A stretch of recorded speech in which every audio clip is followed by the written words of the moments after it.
Hey everyone, here is another broken it's a mini air compressor.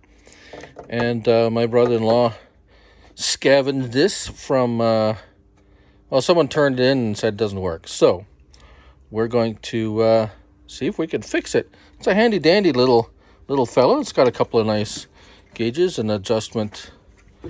Got a tank pressure and a output pressure. We don't have they took off the connector, but I got plenty of those. That's no problem. This looks a little suspect. We have an on-off switch. That's possibly a culprit.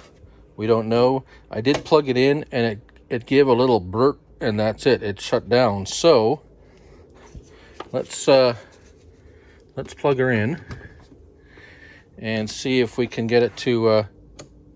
No, nothing.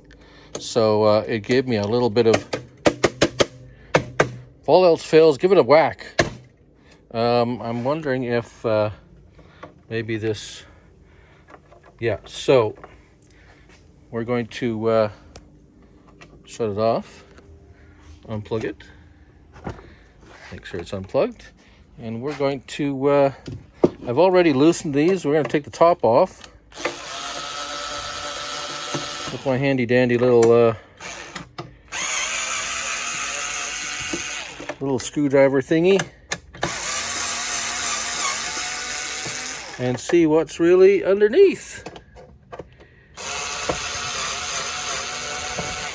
because it would be kind of handy to have one of these puppies. So I'm gonna have to hold on. All right, well, cover is off, and there was a little switch just unplugged with two little leads, and I just actually bypassed the switch here with a couple of alligator clips and a wire, and we should have, that'll tell me right away if it's a switch and not one of these little itty-bitty. Everything else seems to be, the power wires are all good. We have power going to this little circuit board with a fuse. The fuse looks okay. We can, so you know what, we can pull that off, and yes, that fuse is still good. And the contacts might be a bit dirty on the fuse.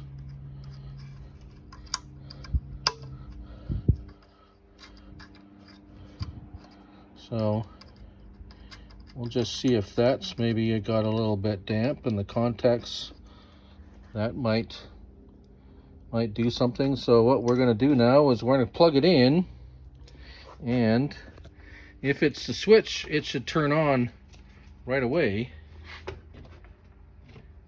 Nope.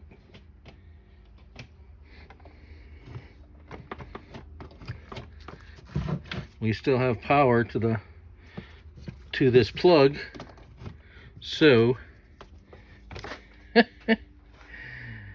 don't know. It's kind of neat with these. Here's the pump, the air pump itself. You can hear it going.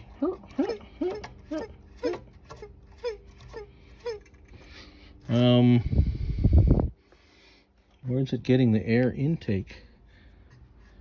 That's air going out. Air coming in must be somewhere not here. Right.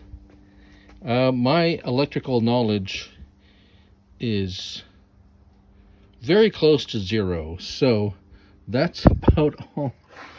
We're going to double check the connectors here really close, that I can't probably show you. The lighting is, yeah.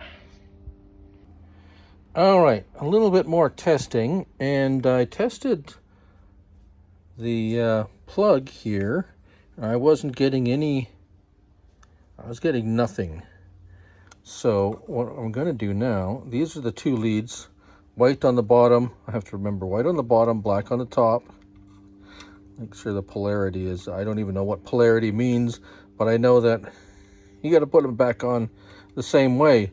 So what I've done here is I've linked the two ends here, and I'm going to test for continuity here, which means continuity means just that there's current running through here, back here, and around. So there's a closed circuit. So if I suspect maybe there's something wrong with the well, I'm hoping something wrong with the plug, or the plug. There's a break in the plug somewhere, and if not, then there's something wrong with this a little itty-bitty computer board. But let's do that. All right, I set it up on a little tripod because I don't have 3 hands. So this is the multimeter. I don't really know a whole lot about how to use a multimeter, but I know that if you should read voltage when you touch them. It's supposed to make a little beeping sound too, but I don't know. I guess that broke. But so, can you see that? Probably not. Well, I'm just gonna put one end each into this end of this plug, and if the numbers, yeah, okay, well, we got numbers, so that works. I was getting a reading, so that works. Now I don't know. So the next thing I can check is this little unit here. This is a pressure regulator, I do believe. It says 70 psi, so it's supposed to limit it to 70 psi. Perhaps that is not operating correctly. So there's a little pressure switch in there, and then when it hits a certain pressure, it will shut off the power, or shut off the this is looking like a ground, or one side of the power, so that it shuts off and then the motor will turn off. So of course, rinky dinky doo, let's bypass that little fella. Let's make sure we're out of the way of this fan thing. We don't want to get caught up there. And we're just going to double check that we have a good connection between these two. Make sure it's connecting, hopefully. I guess so. I guess we'll find out. We have power going across this here, so that's good. Let's just check this one, maybe. Oh yeah, no. I don't think that's going to help. We got power across that anyways, but whatever. We'll have fun trying, won't we? All right. I'm going to plug her in. Yeah, nothing.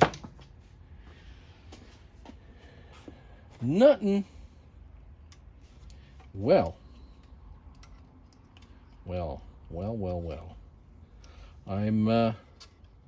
I'm actually at a bit of a loss.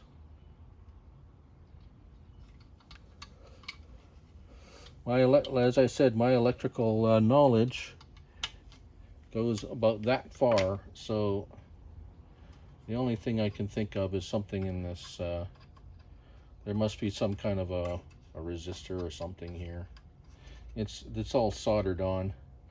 So yeah, that's the end. Or the motor's pooched, I guess. If the motor's pooched,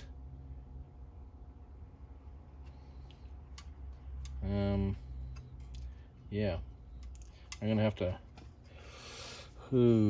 Let's see here. Black and a red. Where does this black go? The black goes here.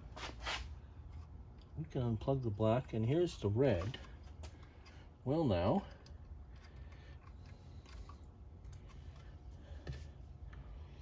that's a bit dicey. If I try to jump, bypass that, that might be a volt. Well, it says 120 volt motor.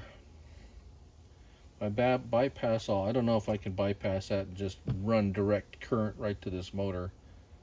something might blow up. Don't want anything blowing up in my garage. So unfortunately, this is pretty much the end of the story, unless someone has a suggestion with more electrical knowledge than myself. That's going to be about it. But anyways, I thought I'd do something. It's been a bit of a slow week so far, so I'm just out here in the garage diddling around, as I told the wife.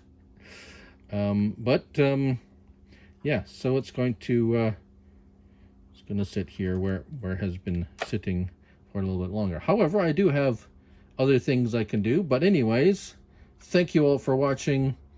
And as I always say in these types of videos, do what you love and love what you do. And till the next one, bye for now.